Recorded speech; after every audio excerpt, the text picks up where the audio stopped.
কত নেকি হলে জান্নাতে যাওয়া যাবে আমাদের? হুজুররা বলেন, কোরআন তেলাওয়াত করলে এত নেকি, সুবহানাল্লাহ বললে এত নেকি, আলহামদুলিল্লাহ বললে এত নেকি।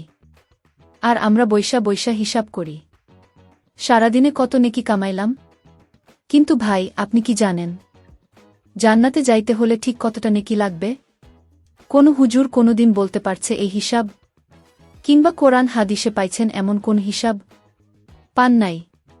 কারণ নেকি দিয়ে আসলে জান্নাত জাহান্নাম নির্ধারিতই হয় না। এইটা নির্ধারিত ওমান দিয়া, যখন আপনি বলবেন লা ইলাহা ইল্লাল্লাহ, অর্থাৎ আল্লাহর বিধান ছাড়া অন্য কারো বিধান মানি না, এবং আল্লাহর বিধান প্রতিষ্ঠার জন্য সংগ্রাম করবেন।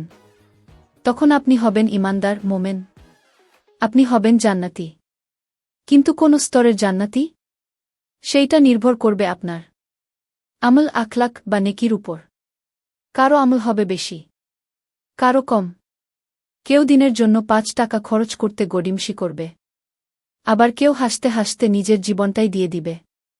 এই যে আমলের পার্থক্য, নেকির পার্থক্য, এইটা দিয়ে নির্ধারিত হবে আপনি জান্নাতের কোন স্তরে থাকবেন।